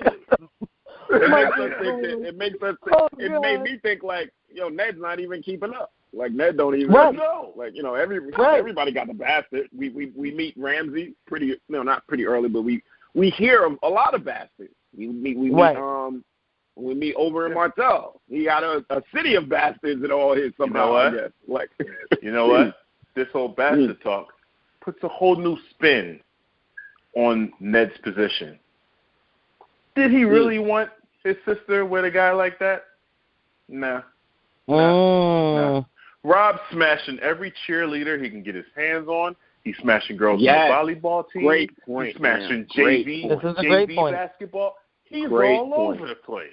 Great point. Join our houses. Yeah, slow down. Think about it. You're the big brother. Your family is decimated because your father got killed by the Mad King, and so did your other brother. And now it's y'all two left. And who would you like your sister? Who would you trust her with more? The person that shirks tradition and disrespects his wife just to show your sister some favor, who starts a whole war, who goes with a war that he knows is a lie? Right. Or the whoring, fat, warmonger, dropping breath. Right. Come on. Good point. Nah. Not the really the negative part. I'm just comparing the two. Yeah. So Cersei's watching all of this, and she's trying to take her mind off it. Well, Kat's trying to take her mind off it. She starts conversation, and then Sansa catches her eye, and Sansa approaches. And that's how you make the dress? Oh, it's pretty little thing like you. You must make one for me one day. Oh, while we're on the topic, have you bled? Oh, shit. Yeah. Now we learn what kind of bitch Cersei is. We learn what kind of bitch she is. And what kind of bitch is she? The baddest bitch. The baddest. Sansa looks at her mom like, what am I supposed to say right now? What do I do to say? That queen? She's the queen, so don't put this on me. Yeah. And Sansa's like, no, I haven't. So you would think at that moment, hey, Sansa, guess what? Look what family you're about to get married into. They're about their business. You have it. You want to have this love with Joffrey where you guys are holding hands and looking at butterflies and eating little finger sandwiches. No, they want you to concubine up. They want to get you rocked right now. Yeah. So maybe you should chill out. Yeah. Maybe you should chill out. Want to be a little girl for 3 more years and stop trying to run around all over the place. Because these people are maniacs. No, she don't care. She don't care. She don't give a damn at all. She can't spot it. She can't. So she goes back to the table, hang out with her girlfriend, and she sees Joffrey give her the eye. And it's so crazy because we know what type of maniac Joffrey is now. So every look he gets this early in, we're like, he's probably thinking about feeding you to something. Like, we don't know what he's thinking. Yeah. He's so maniacal. He's terrible. Like Sansa, it's not the look that you think it is. It's not. Trust me. He's cooking up stuff. This crazy little brain of his. And also, we come to find out a little later how sexually repressed he is, and whatever he gets off on is not with normal shit. So, he's getting. So, what was he playing? What game was he playing in when he was playing that role then back then? He was playing up. He was playing up to the image of just being the prince. He was playing up to that. Wait, but let's also contend. I always wanted to tell this to people. When his father was alive, he was a different boy. They didn't show it too much, but he loved his father. He showed it when he was dying. Like, when his father was alive, he was a different boy. So he's just following tradition. And also, Robert probably wrapped him across the mouth. Robert not playing that shit. The same way Tyrion did. Yeah. Pop you in your mouth, B. Like, what are you talking about? So the scene gets saved by a little comic relief from young Arya. Food fight. She takes the spoon.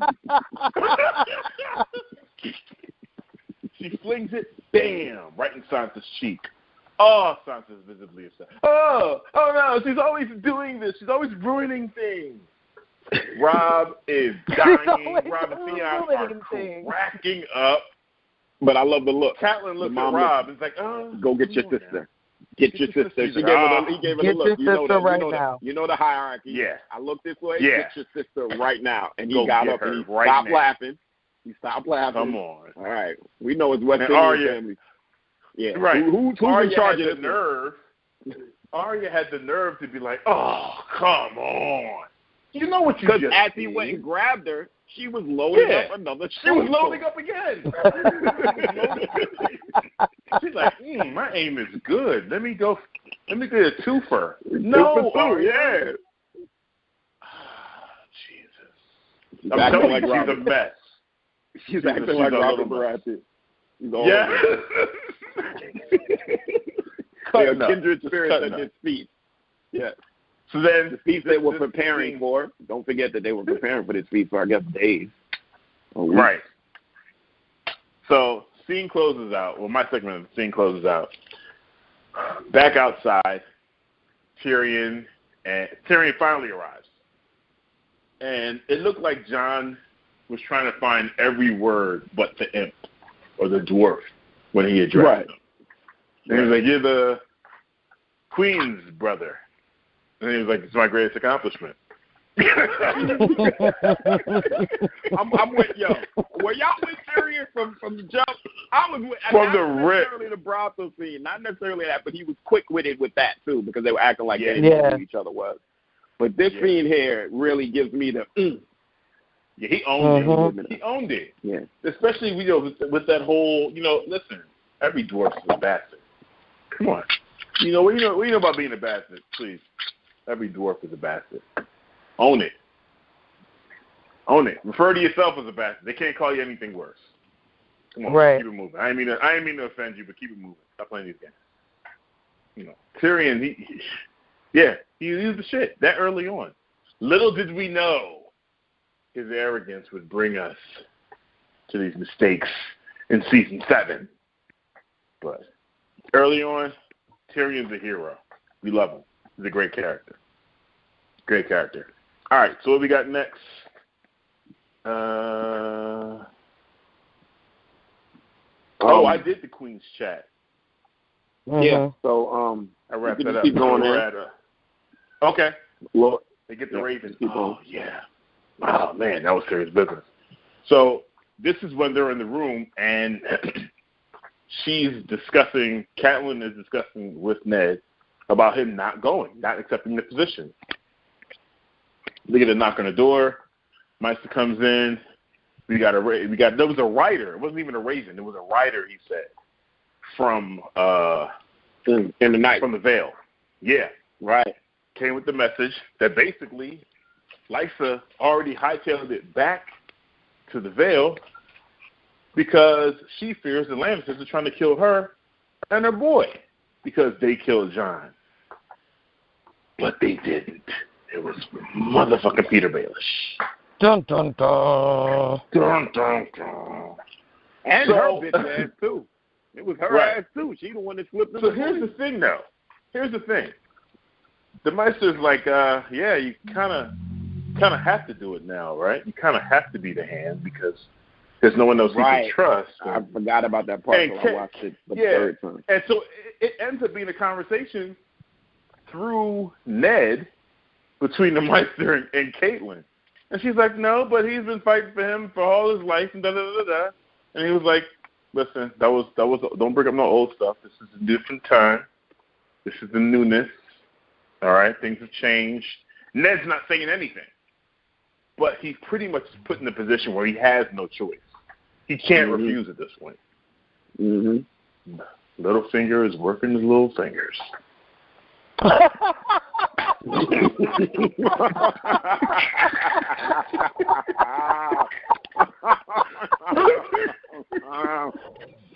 Oh, God, I wasn't prepared. Oh, God. Let me ask you this. With him trying to lure Ned to the Capitol, do you think he thought that Caitlin might come to, and he could probably use these moments that he has with Kat to kind of, shoot a shot? Or did you think he assumed? Baelish? Yeah. No, I think Baelish had the long con with somehow just working out with Ned getting killed, and he slides over to comfort Caitlin. Okay. Yeah. And slides in, and not directly from Joffrey doing it. That's not what he planned. So basically, what we're confirming is Baelish's plan has pretty much gone according to plan for 7 solid seasons. Yes. No, I'll dispute that. Oh. Because remember, Baelish's plan involved Ned taking the Capitol. Oh, that's immediately. Right. That's right. Listen to him. That's right. Thing is, though, his backup plans continue to work. Dude has been making it work for his way for 7 seasons. Yeah. I agree with you, Am. I didn't mean to just dispute. I just meant that. Don't forget that little part of it. Because who knows what that would have played. We're talking about it like the spoilers in it. But what Fab say? My plan B is to make my plan A work. Yeah. That's Baelish all day. That's Baelish all day. That's Baelish all day. Man. Indeed. All right. So we got we're at the wedding, Castro. That's you. Okay. So this is definitely a spectacle. A Dothraki wedding. There's women with titties out. There's because we just got to say that. Right? This is the first thing I noticed. Yeah, this is like the reception. They're about. I think the ceremony already happened. It feel like. And that was definitely one of the first things I noticed. I was like, we never had any scenes like this where it's just all out Harlem World, all out. Yeah, and there's no Harlem World. There's no way where they're dancing to hide a nipple or being blocked by something. They just all out there for the world to see. And then all also brown a fight women. breaks out. All brown women. Yes. All brown women. So this is National Geographic. It doesn't really count. Right. So wow. So then, I know I heard that too. And so then there's this. That's how I looked at it. That's exactly how I looked at it, Joe. I was like, wow. There's a fight that breaks out, and I just wanted to point that out first. There's a fight that breaks out, and they're a little squeamish at first, the Targaryens, but then they're revealed that if there's not 3 fights at a Dothraki wedding, it's think to be whack. So 3 deaths. There's a fight. 3 deaths. Yeah, 3 deaths. Yeah. Because the guy did get killed. That surprised me. They killed him and dragged his ass off. Yep. Then also we have the first appearance of Jorah the Andal. And he presents himself. Does he pledge himself right then? No. He doesn't pledge right then. Right. He just says that as a present for the new Khaleesi. Yeah. And he gave the books. And what were the books? Azor from the shot history. Yeah. All right. But he did say because when she asked was he from their land, he was like, no, I served your father and always hoped to serve the rightful king. And looked over at Nut Bull, the bull over there. The bull. Thank you. Anybody. I'm not. This is also when Danny gets the dragon eggs. as a gift. Yes. So, Yes. but they said to be petrified. We're starting to learn more of the connection between the dragons and Targaryens. But again, I didn't think anything of it. I thought they were petrified eggs, and it was amongst other wedding gifts, so it lessened its significance. It did linger a bit on the dragon egg. She did look at them for a while, but it was amongst other gifts. And yeah, she also picked. I think she picked them up. She picked one up too. Picked one up, looked at it, and put it back. They were very strange gifts. There was a box of snakes, and it was just really weird stuff. You know? Right. But again, this is in the midst of people fighting and fucking and dying. So, very true. You know, I thought it was par for the course. Here's the thing, and I examined that scene. They weren't even fucking though. They weren't. No, they were definitely simulating. They were simulating. Yeah. Yeah. So that's what we get. But that was the dance. Kill you over the dance. That was the dance. It's a bit risky, guys. If people are getting killed at wedding receptions just for dance tickets, like, man, we gotta chill out. We don't crash weddings anymore. Play a let out. Play the let out. My God. Yeah, play the let out. I'm not. I'm scared. I don't know where we're So we we leave the reception, and Daenerys and Drogo are on like a cliff. I didn't really understand this moment of we'll just be over here by ourselves, and this is going to be our wedding night moment, except for it'll be out here on this cliff. But it was trying to be romantical. So anyway, wait, I'm sorry. Wait, I'm sorry. So anyway, that's not. Wait, I'm sorry. I forgot something. I forgot something. Okay. Drogon also gave Daenerys the gift of that beautiful white horse with the long mane. We come to find out that horses are really important to the Dothraki, and to get that gorgeous horse with that white mane. The horse stays with her for a long time before it dies. It does. So, It does. I'll also say, that was a very special. If you guys get a chance, rewatch that scene when they're actually leaving the wedding to get on the horse.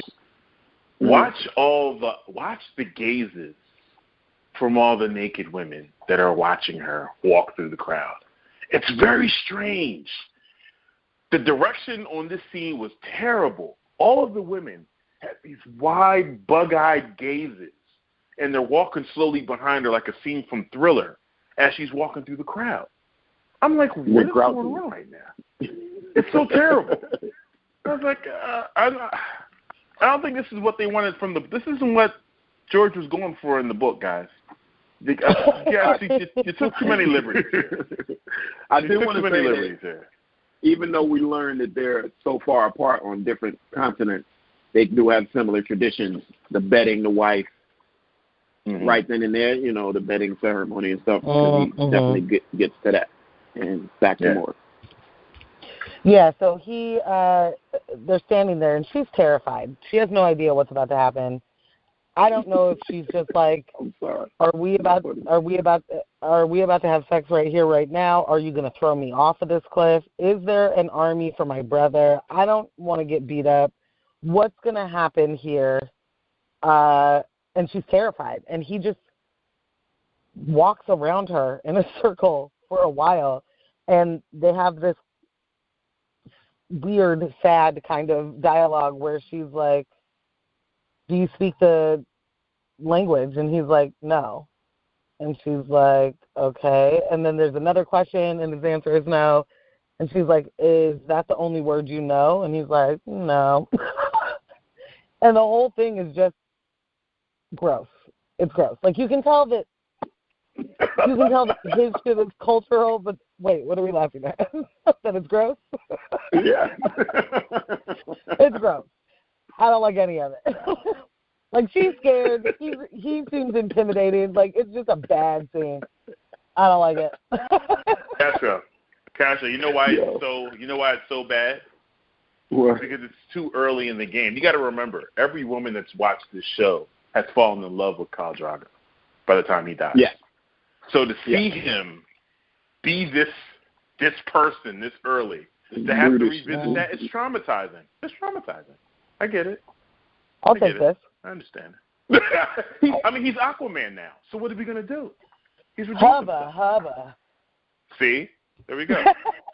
Case in point. Case in point. No longer gross.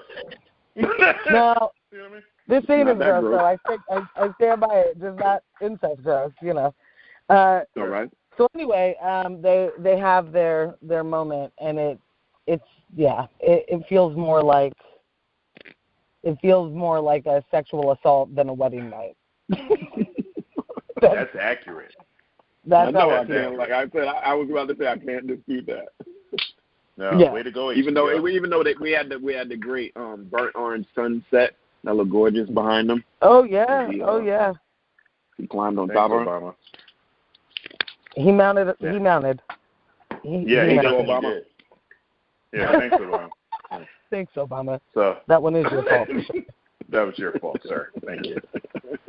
So next, we got my young bull back to his old tricks, climbing all over the castle because he did promise. He did promise he'd never do it again. What do you know? He's back up there. What's his wolf's name? I don't think we have a name Summer. for his wolf We don't have the name Summer. yet, but that's we don't have that Summer. name yet. Right, we don't have the name yet. But Summer was down there. Summer was down there just staring like, what are we doing? What are you we're doing not up supposed there? to be doing this. Wait. Yeah. Notice how big Summer got in the matter of days that the king was Yes. Yes. He's been there like 3-4 days. Summer's Yes. already like a pup. You know what I mean? Yeah. He was like, what are you doing? You're going to get in trouble. Yeah, she's a toddler, yo. It's like, she's a toddler, and her paws are enormous. Huge. Yeah. Yeah. Huge. Yeah. They got So that he's right. climbing, and then what happens? He starts to hear things that he knows he's not supposed to be seeing. Thank you. Thing, Bran. Here's the thing, Bran. Hit me with the parent. Parent, listen close. Yeah. Here's the thing, Bran. You've heard these noises before. You heard these noises before from your parents' bedroom. Why do you think you need to see who it is, sir? Anyway, he goes on up. He's a curious child. He sees who it is. Does he hurry up and dip back? No. He lingers long enough to get caught. Not saying that anything that happened after that is his fault. He's watching. Right. Yeah, because he's learning. Is this a symposium? No. Get out of there. No. That's not what I was getting at, sir. Oh, he learned. He learned a lot. He learned all the way down. He learned that the twins was getting it cracking. The brothers and sisters were getting it cracking. And you should stick with twins instead of brother and sister, so that we can reinforce that they are twins. Yeah, we should talk about that. They're the most brothers and sisters can be. Yes, thank you. And Cersei's like, we have company. He saw. I need you to chill. And he's like, that's not our safety word. She's like, no, we have company. I'm serious. Another one I wasn't prepared for. Another one. Another one. and then Jamie looks up and he's like, oh, hey, what's going on, little bruh? Hey, small fry. Where you going? Hey, don't be so fast. You might fall. Come here. What are you doing? Wow, you're quite the climber. And Cersei's like, he's seen us. Listen, I know that. You know that. He knows that. I understand what you're trying to tell me to do. Don't be so obvious. He's seen us. You're going to say it again? Cersei, I got to chill out. You want him to scream, they're going to push me out the window, or you want me to handle it my way? Just chillax. But also, that's the imminent fear of Robert's reaction. I mean, this is totally... She knows her head will get lopped clean off. Clean. Right. Both of them. Done. So, Jamie kind of reassures Bran, takes one step, one direction, says, the things I do for love. Boom! Pushes him right out the window. Let me tell you something, ladies and gentlemen. Me. Yes, sir.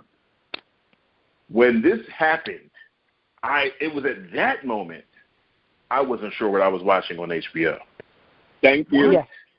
You just pushed a kid out of a window? You killed this kid. It's just all you could assume. There was no indication that this kid was going to survive, bounce, or whatever it is. Did he fall on his wolf dog? I don't know what's going on. He just killed this kid. Because at the time, we don't know dialogue. We don't know what these things are. Did you just kill, and then you end the episode? Yeah, man. The things I do for love. It was the second that happened. Oh, guess what? Marathon. I peek out my bedroom. Kids were ordering a pizza, and I closed my bedroom door back. I think I shot Morgan a text and was like, "You got to start watching Game of Thrones. It's amazing." And that was it. Now it was a Saturday afternoon. I was in my room the entire rest of the day. I watched this when it came on. I was keyed in from the beginning. I don't remember why. To tell y'all the truth, I didn't read I didn't know anything about the books. I knew nothing about the author. I think I just watched the promos or something. I have no idea why. I love period pieces, but I don't think I was like, oh man, I can't wait to watch this. I just knew when it came on, I watched it that first night, and again, that's when it got real for me. When things I do for love and pushed that boy right out the window. I said, all right, let's buckle up. I'm on board. When this happened, I remember when this happened. Morgan was fresh. We were fresh off of Misfit. We were fresh off of finishing Misfit. We were binging the hell out of Misfit. Finishing the last bit of Misfit or the last? Yeah. We was finishing the other season we didn't watch. Y'all know there's that other season we didn't watch. Yeah, no one paid attention to that. We don't acknowledge that season at all. Right. But yeah, we were just finishing up Misfits and went into Game of Thrones. And I might have been like 4 or 5 episodes in, and I was like, no, seriously, babe, you have to watch this show. Like, you really got to watch this show. And to her credit, I think I'd already given her a bad show recommendation by that time. So, I was red all over the place trying to tell people to watch this show. I think I told Zilla almost immediately, maybe within the first season. I told my work friends, like anybody I needed to catch, y'all got to get. Well, I wasn't even working at this job at this point, but when I first started, I was just telling anybody that would listen, like, yo, you got to check this shit out. Like, this is some other shit. And that's the best way to put it, some other shit. I remember 300 trying to be of this scope. You know, they had the little sex scene in the Coliseum. I remember thinking of 300 kind of quickly just because of that. You know, when Lena Headey got humiliated when she had to have sex with that other boy and stuff like that. Wait, did you real quick, did you say trying to be of this scope? Don't disrespect 300. These are 2 different animals. No, moving forward. Cinematic. It was okay. All right. No. My head is pounding. I'll bring it back. Oh my God. Moving on. I'm sorry. All right. Benjamin had a cameo on 300. We can go on. Okay. Oh my God. Benjamin was in 300? Don't. Is that true? Why are you engaging? If there's a theory, you can Google it. Oh my God. Fuck Did this. you just tell me there's a theory that Benjamin was in 300? Listen. You just said to me? You just said that to me. Don't Google. You really listen. said Don't that Google it tonight. Don't Google it tonight. I have to finish typing it up. Google it tomorrow. Oh my God. And then Google it tomorrow. First of all, it doesn't even work that way. What's the actor's name, you Benjamin fan? You don't even know anything. Anyway. Because this is about the character. It's not the same actor. Yeah. It's not the same actor. Okay. And it's about the doctor visits that we're sending you to real soon about this very issue. Fine. Somebody will listen to your Benjamin rant. Let it be a fucking therapist. All right. Thank you, ladies and gentlemen, for tuning in. We had a great time tonight. Starting episode 1, Winter is Coming, it was called. This just brings us back to such warm, fuzzy memories when we started this Game of Thrones journey. And we'll be back next week for the next episode. Episode 2. Yay. I think it's called Winterfell. I could be wrong. I think it is Winterfell. All right. Yeah. Same podcast has no name time. Same podcast has no name place. That doesn't roll off the tongue, and I will never make that comparison again. Game of Thrones. Game of Thrones. All right, y'all. Peace.